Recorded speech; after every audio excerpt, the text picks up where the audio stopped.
How can I believe you? You just lied under oath a moment ago to Senator Grassley. You've lied to us up and down on this committee. I mean, this is a serious problem, Ms. Campbell. I have to say, I've never seen a witness, never, in 5 years in this committee, sit here and lie to us and change the story person to person.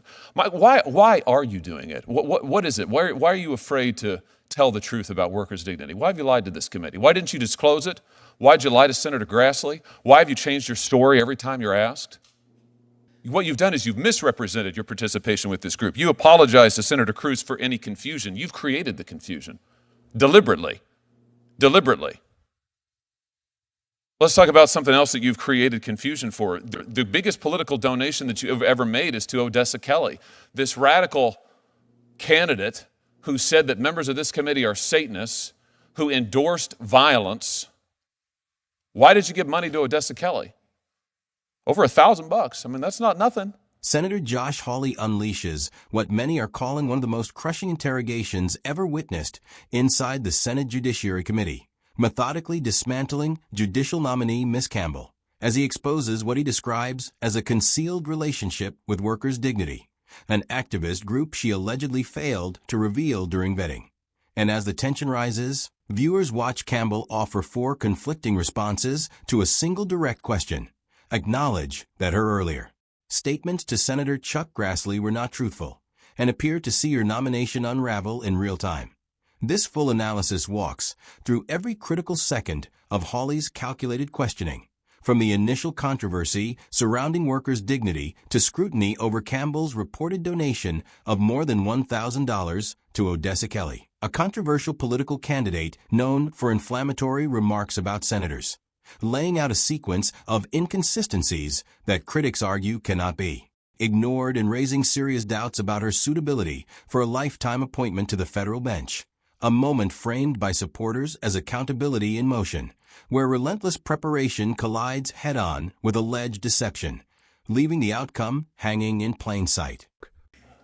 Senator Hawley. Thank you, Mr. Chairman. Ms. Campbell, I'm trying to understand your answers to this committee. Let's start with the workers' dignity question, because your truthfulness under oath is surely, I notice my friends across the way now are utterly uninterested in any organization you've been a part of. They're suddenly utterly uninterested in things you wrote in the past. They're utterly uninterested in who you give money to.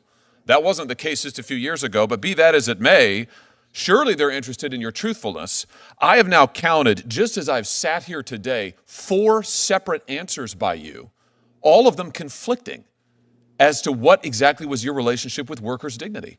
So let's just get this nailed down. First of all, did you disclose your relationship with workers' dignity to this committee? Don't look at the chairman, look at me. I'm not sure that I included that. I don't remember, Senator. Oh, I think you do. The answer is no. You did not disclose it to this committee. Then you told Senator Grassley, I've never represented that group.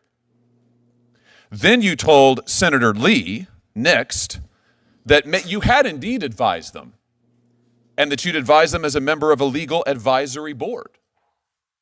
You said 10 years ago, right? Then you told Senator Cruz that in fact you had advised, you told Senator Lee you'd advised them briefly. You told Senator Cruz actually you'd advised them for 3 years. Then you told Senator Durbin that it wasn't 10 years ago, it was 15 years ago. So what is it exactly? You didn't disclose your association with this radical group to the committee. You're currently listed now, your own bio lists you as a legal advisor to the Workers' Dignity Group from 2013 to the present. To the present. The Tennessee Bar Association cited your work with this group for your nomination. So what is the story? When did you start working for Workers' Dignity? Senator, more than a decade ago, for 2 or 3 years, I served on a legal advisory committee or board. So you gave them legal advice.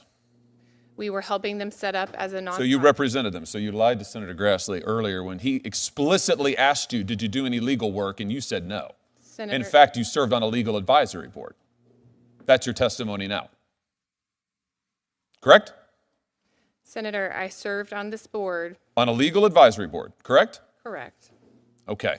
So you lied to Senator Grassley here under oath. What else have you lied about? Workers' Dignity has condemned Israel's ethnic cleansing of Palestine. They have said that Israel is engaged in ethnic cleansing. Do you agree with that? No, Senator. How can I believe you? You just lied under oath a moment ago to Senator Grassley. You've lied to us up and down on this committee. I mean, this is a serious problem, Ms. Campbell. I have to say, I've never seen a witness, never, in 5 years in this committee, sit here and lie to us and change the story person to person. Why are you doing it? What is it? Why are you afraid to tell the truth about workers' dignity? Why have you lied to this committee? Why didn't you disclose it? Why did you lie to Senator Grassley? Why have you changed your story every time you're asked? Senator, I have not lied to you today. I've tried to represent my participation with this group. What you've done is you've misrepresented your participation with this group. You apologize to Senator Cruz for any confusion. You've created the confusion deliberately. Deliberately. Let's talk about something else that you've created confusion for. The biggest political donation that you have ever made is to Odessa Kelly, this radical candidate who said that members of this committee are Satanists, who endorsed violence. Why did you give money to Odessa Kelly?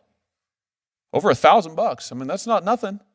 That may be nothing to you. That's not nothing to most people. Why did you give money, the most money you've ever given, to this person? Senator, Miss Kelly lives in my neighborhood. She's one of my neighbors. And you agreed with her views?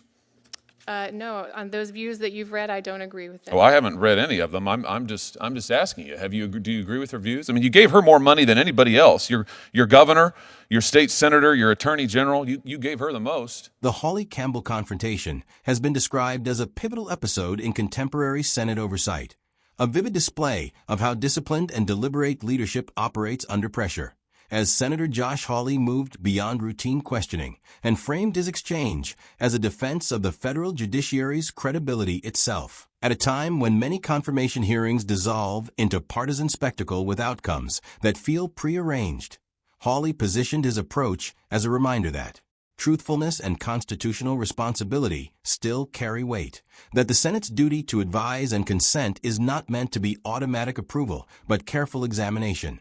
And what distinguished his performance was not theatrics or hostility, but exhaustive preparation fused with a steady insistence on clarity, as he referenced dates, records, prior statements, and documented contributions that left little room for ambiguity, avoiding abstract debates and instead pressing for direct answers.